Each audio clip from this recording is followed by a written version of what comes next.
Bismillahirrahmanirrahim. Assalamu alaikum. My name is Dr. Somya Iqtidar and I'm working as Associate Professor of Medicine at King Edward Medical University.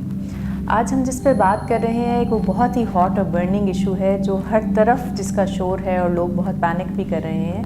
which is the novel corona virus, جس کا epidemic جو ہے ابھی آپ نے دیکھا کہ China کی جو سٹی ووہان ہے اس میں آیا ہوا ہے۔ تھوڑی سی اویئرنیس کے لیے لوگوں کو یہ ہم آج بات کریں کرونا وائرس پہ۔ کرونا وائرس ایکچولی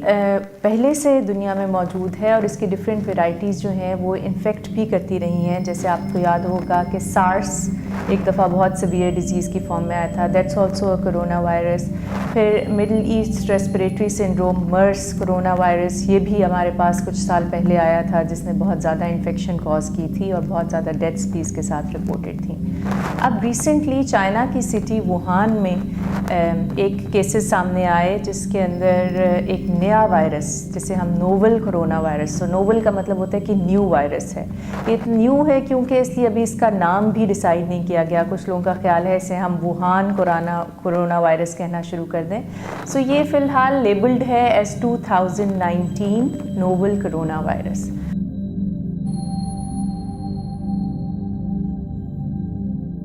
یہ وائرس کی ایک ایسی قسم ہے جو کہ ریسپریٹری ٹریکٹ انفیکشن کرتی ہے، یعنی کہ سانس اور گلے کی خرابی، کھانسی اور ان علامات کے ساتھ پیشنٹس پریزنٹ ہوتے ہیں۔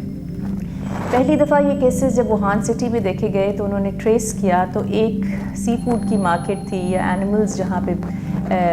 گوشت اور میٹ ملتا ہے وہ، اور وائلڈ اینیملز بھی اس مارکیٹ میں اویلیبل تھے، تو یہ ٹریس کیا گیا کہ جتنے بھی پیشنٹس انفیکٹ ہوئے ہیں ان کا وہاں سے کانٹیکٹ رہا ہے، یا انہوں نے میٹ کنزیوم کیا ہے یا وہاں پہ گئے ہیں، اور پھر یہ ہاسپٹلز میں جب رپورٹ ہوتے گئے تو پھر ان کی جو آگے سے کانٹیکٹس تھے، یعنی کہ جن کے ساتھ تھے گھر کے اور لوگ یا فرینڈز یا جن کے ساتھ وہ کام کرتے تھے کولیگز، ان لوگوں میں بھی یہ وائرس کے سمٹمز پائے گئے۔ یہ وائرس ٹپیکلی ایک ریسپریٹری ٹریکٹ انفیکشن کرتا ہے جو کہ اپر ریسپریٹری ٹریکٹ انفیکشن بھی ہو سکتی ہے اور لوور ریسپریٹری ٹریکٹ انفیکشن بھی ہو سکتی ہے۔ جب ہمیں اپر ریسپریٹری ٹریکٹ انفیکشن کہتی ہوں تو اس کا مطلب ہے کہ ناک کا بند ہونا، فلو کی کیفیت، گلے میں خشک کھانسی کا ہونا اور سانس میں دقت ہونا۔ اس کے بعد جب یہ شدید فارم اختیار کر لیتا ہے تو سیویئر ڈیزیز میں یہ وائرل نمونیا کاز کرتا ہے جس میں آپ کے پھیپھڑے متاثر ہوتے ہیں اور نظام تنفس یا سانس لینے کا جو نظام ہے وہ کمپرومائز ہو جاتا ہے، جس سے مریض سیریس حالت میں ہاسپٹلس میں رپورٹ ہوتے ہیں۔ تو یہ اس کی علامات بھی میں نے آپ کو ساتھ ہی بتا دی۔ اب امپورٹنٹ یہ ہے کہ کن لوگوں میں آپ کو سسپیکٹ کرنا چاہیے کہ یہ corona virus novel 2019 corona virus کی ٹائپ تو نہیں ہے۔ دیکھیے، آلدو یہ شروع ہوئی چائنا کی سٹی سے، لیکن آپ کو پتہ ہے we are living in the world جو کہ ایک گلوبل ولیج بن گیا ہے۔ اتنا زیادہ ٹریول ہے، اتنے زیادہ کنیکشنز ہیں ٹریولنگ کے، ایئرپورٹس کے تھرو، روڈز کے تھرو، سی کے تھرو، کہ لوگ آرام سے ایک ملک سے دوسرے ملک کچھ گھنٹوں کے سفر میں پہنچ جاتے ہیں۔ And China is such a big country, وہاں پہ لوگ آتے بھی ہیں بہت زیادہ بزنس کے لیے، ٹریول کے لیے، اسٹڈینگ کے لیے اسٹوڈنٹس، اور وہاں سے لوگ اور بھی دنیا کے ممالک میں بہت ٹریول کرتے ہیں۔ سو یہی وجہ ہے کہ یہ وائرس چائنا کے علاوہ بھی کچھ کنٹریز کے اندر دیکھا گیا، جن میں سنگاپور ہے، تھائی لینڈ ہے، ملائیشیا ہے، اس کے علاوہ امریکہ میں کیس رپورٹ ہوا، تائیوان میں کیس رپورٹ ہوا، ہانگ کانگ میں رپورٹ ہوا۔ سو انفارچونیٹلی ہم اس کو کنٹین نہیں کر سکتے بیکاز ہم ہیومن موومنٹ کو کنٹین نہیں کر سکتے۔ کچھ سسپیکٹڈ کیسز جو ہیں وہ ہمارے ارد گرد کے کنٹریز میں بھی رپورٹ ہوئے ہیں۔ ایک کیس جو ہے وہ پاکستان سے بھی سسپیکٹڈ رپورٹ ہے۔ سو اس کو کنٹین کرنے کے لیے ضروری ہے کہ آپ کو پہلے یہ پتہ ہو کہ یہ وائرس کیسے پھیل رہا ہے اور اس کی تشخیص فوراً کی جا سکے۔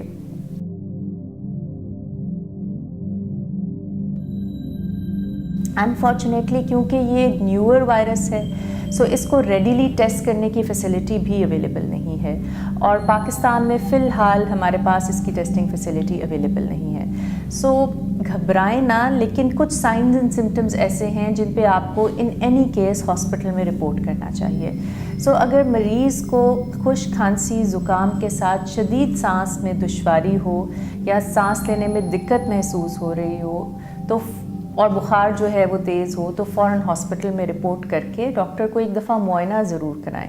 میں یہ بالکل نہیں کہہ رہی کہ یہ کرونا وائرس ہوگا، پر ہونے کے چانسز ہوتے ہیں، اسپیشلی وہ پیشنٹس جن کا کانٹیکٹ رہا ہو کسی ایسے مریض سے جو کہ کنفرمڈ کیس تھا کرونا وائرس کا، یا پھر ان کی ٹریول ہسٹری ہو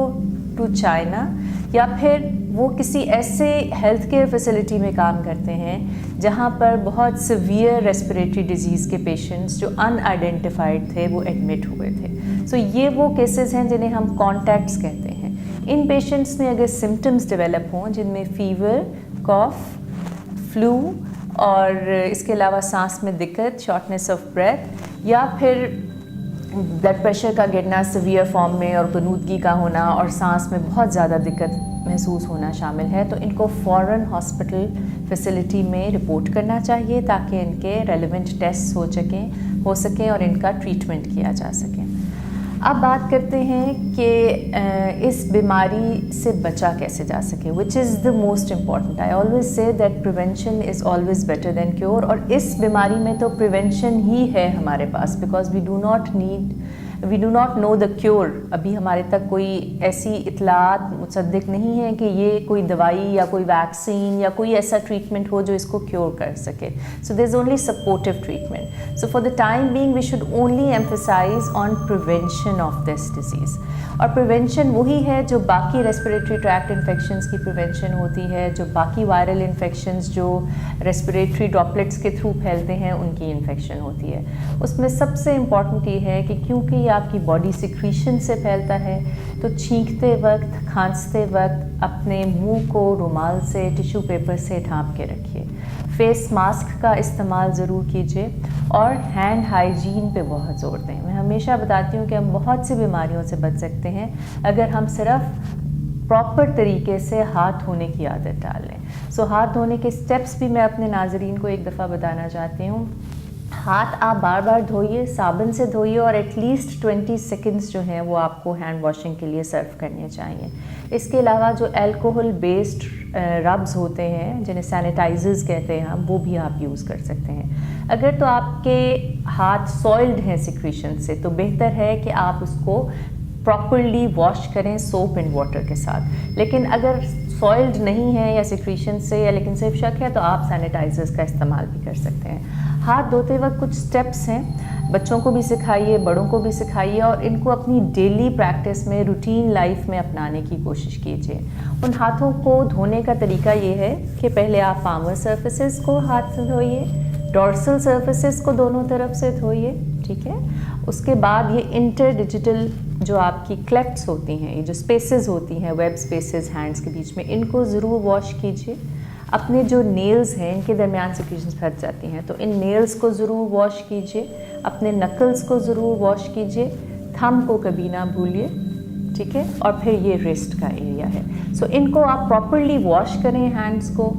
کلین واٹر اور سوپ جو ہے وہ سب سے اچھا ہے. الکوہل بیسڈ ربس بھی آپ یوز کر سکتے ہیں. کاف ایڈیکیٹس میں یہ ہے کہ جب آپ کھانستے ہیں تو آپ، یہ تو ایک طریقہ ہی ہے کہ آپ نے ٹیشو پیپر یا رومال سے اپنے آپ کو ڈھانپنا ہے. اگر آپ کے پاس اویلیبل نہیں ہے تو یہ جو آپ کی یہ اس طرح آپ اپنے ایلبو کے بیچ کے اندر جو ہیں وہ کور کر سکتے ہیں تاکہ آپ کے ہینڈس جو ہیں وہ کنٹامنیٹ نہ ہوں. بیکاز ایک تو ڈائریکٹ کانٹیکٹ ہوتا ہے کہ آپ نے چھینکا اور وہ ریسپریٹری ڈراپلیٹ کسی اور انسان کے باڈی کے ساتھ ان کانٹیکٹ آیا اور وہ انفیکٹڈ ہو گیا. اور دوسرا طریقہ یہ ہوتا ہے کہ آپ نے چھینکا کسی سرفیس کے اوپر، جیسے یہاں پہ چھینکنے یا کھانسنے سے سیکریشن جس جگہ پہ جمع ہو گئی، اب کوئی اور آدمی وہاں بیٹھا، اس نے اس کو ہاتھ لگایا تو فرام دیٹ ٹچ وہ سیکریشنز اس کے ہاتھ پہ ٹرانسفر ہو گئی. اور یہ ٹرانسفر اگر اس نے اپنا ناک صاف کیا یا آنکھوں پہ ہاتھ لگا لیا یا زبان کو ٹچ کر لیا یا لپس کو ٹچ کر لیا تو تھرو میوکس میمبرینز وہ ڈراپلیٹس جو ہیں وہ اس بندے میں انفیکشن کر سکتے ہیں. سو یہ وائرسز بڑے ویرولنٹ ہوتے ہیں، یہ فوراً سے آپ کیچ کر سکتے ہیں. اسپیشلی وہ لوگ جو امیونو کمپرومائزڈ ہیں، جن کی قوت مدافعت کم ہے، جنہیں اور بیماریاں ہیں جیسے کہ شوگر کا مسئلہ ہے یا کوئی امیونو سپریسنٹ ڈرگس پہ ہیں یا جن کو پہلے ٹی بی رہ چکی ہے، یا وہ مریض جو کینسر میں مبتلا ہیں، یا بہت اولڈ ایج کے پیشنٹس، یا دائمی امراض کے مریض جیسے گردے کے مریض یا جگر کے مریض ہوتے ہیں، اور سب سے امپورٹنٹ جو ریسپریٹری ٹریکٹ کی پرابلمس کے ساتھ پیشنٹس ہوتے ہیں، جنہیں استھما ہے، جنہیں سگریٹ پینے کی وجہ سے سانس کا اور نظام متاثر ہے، جن کو میں نے بتایا ٹیوبرکلوسس ہے، یا پھر کوئی بھی پھیپھڑوں کی بیماری ہے، اور ان لوگوں میں زیادہ چانسز ہوتے ہیں کہ سیویئر ڈیزیز ہوگی اور خدا نخواستہ اس میں جان کا خطرہ بھی لاحق ہو سکتا ہے۔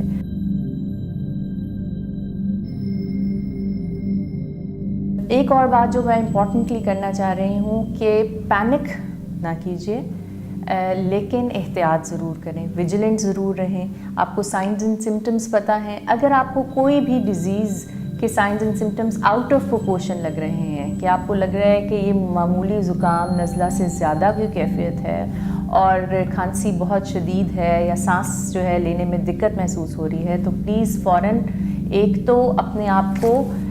پبلک کے لیے اویلیبل کر کے سورس آف انفیکشن نہ بنائیے، گیدرنگز کو اوائڈ کیجیے، بہت زیادہ باہر جانا اوائڈ کیجیے تاکہ آپ اور لوگوں کو انفیکٹ نہ کر سکیں، اور دوسرا فوراً ہیلتھ کیئر فیسلٹی میں رپورٹ کریں تاکہ آپ کو پراپرلی ایویلیویٹ کرے ایک میڈیکل پروفیشنل، اور پھر اس کے مطابق آپ کا ڈیسیژن لیا جا سکے۔ انفارچونیٹلی پاکستان میں اس وقت اس کی ٹیسٹنگ فیسلٹی اویلیبل نہیں ہے، بٹ گورنمنٹ از ٹرائنگ کہ وہ اس کی فیسلٹی اسٹیبلش بھی کریں، لیکن فار دا ٹائم بینگ جو سیمپلز ہیں وہ باہر کے ملکوں سے ٹیسٹ کرائے جا سکتے ہیں۔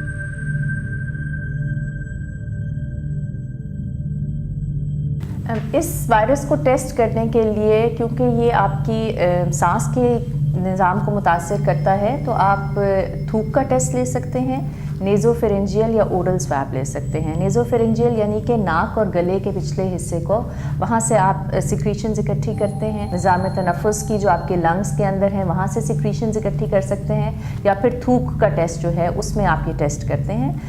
پی سی آر کا ٹیسٹ ہے جو ہم آفر کرتے ہیں، وائرسز کے لیے پی سی آر کنفرمیٹری ٹیسٹ ہوتا ہے، لیکن انفارچونیٹلی پاکستان میں کیونکہ ابھی یہ سہولت میسر نہیں ہے، تو حکومت کوشش تو کر رہی ہے کہ اسٹیبلش کرے کرونا وائرس کو ڈیٹیکٹ کرنے کی فیسلٹی اور وائرل لیب بنائے، لیکن فار دا ٹائم بینگ باہر کے ممالک جہاں یہ فیسلٹی اویلیبل ہے وہاں سے یہ ٹیسٹ کرائے جا سکتے ہیں، لیکن ٹیسٹ آپ کو کنفرمیٹری ہوتے ہیں اور اس میں 3-4 دن کے ٹائم لگتا ہے رپورٹ آنے میں۔ ان دا مین وائل پیشنٹ کو جو ہے وہ فوراً ہاسپٹل میں ایڈمٹ کر کے آئسولیٹ کرنے کی ضرورت ہوتی ہے تاکہ یہ انفیکشن اور مریضوں کو جو ہاسپٹل میں داخل ہیں ان کو ٹرانسفر نہ ہو سکے، اور ان کو آئسولیٹ علیحدہ کمرے میں کرتے ہیں، جو ڈاکٹرز ان کو ٹریٹ کرتے ہیں، جو نرسنگ سٹاف ان کو اٹینڈ کرتا ہے، ان کا اسپیشل پرسنل پروٹیکٹیو ایکوپمنٹ ہوتا ہے جو کہ وہ ویئر کرتے ہیں in the form of goggles, mask, gloves, gown, shoes, اور وہ پراپرلی اپنے آپ کو کور کر کے جاتے ہیں تاکہ وہ بھی انفیکٹ نہ ہو سکیں، اور پھر ان سے باقی لوگوں کو بھی اور خطرہ ہوتا ہے انفیکشن ہونے کا۔ اس کے علاوہ کچھ ٹیسٹ ہوتے ہیں وائرسز کے جنہیں ہم اینٹی باڈیز ٹیسٹ کہتے ہیں، وہ فیسلٹی فی الحال اویلیبل نہیں ہے، چائنا بھی صرف پی سی آر ہی کر رہا ہے۔ سو ان دا لانگ رن جب تھوڑی سی یہ ڈیزیز ہمیں سمجھ آئے گی، ابھی تو میں نے بتایا یہ نئی ڈیزیز ہے، نیولی ایمرجنٹ ہے، تو اس کی وہ فیسلٹی بھی اینٹی باڈی ٹیسٹنگ کی بھی اویلیبل ہو جائے گی in the future, but for the time being ہم نیزو فیرنجیل سویب اور سپوٹم سے پی سی آر کا ٹیسٹ کر سکتے ہیں، جس سے یہ کنفرم ہو جاتا ہے کہ یہ وائرس ہے۔ تو یہی میرا میسج ہے لوگوں سے کہ گھبرائیں نہ، لیکن احتیاط ضرور کریں، اور not only this corona virus but اور بھی جیسے انفلوئنزا وائرس ہے وہ بھی اسی طرح کے سائن سمٹمز کے ساتھ آپ کے پاس آتا ہے، اور وہ بھی نمونیا کر سکتا ہے، اس سے بھی پرابلم ہو سکتی ہے۔ سو آپ سیلف ٹریٹ نہ کریں، سیلف میڈیکیشن نہ لیں، سیلف ڈائگنوسس نہ کریں، اور تمام علامات کے لیے اپنے ہاسپٹلز میں، ہیلتھ کیئر فیسلٹیز میں رجوع کریں تاکہ آپ کو پراپرلی ڈائگنوز کر کے آپ کا ٹریٹمنٹ ہو سکے۔ میری آپ سب لوگوں سے ریکویسٹ ہے کہ مرہم نے یہ بہت اچھا انیشیٹو لیا ہے کہ پبلک اویئرنیس کے لیے اور لوگوں کی کوئریز کو آنسر کرنے کے لیے یہ سیشن کیا ہے، اس کو زیادہ سے زیادہ شیئر کریں تاکہ یہ انفارمیشن ہم بہت سارے لوگوں کو پاس آن کر سکیں، اور اس کو صدقہ جاریہ سمجھ کے شیئر کریں۔ Thank you.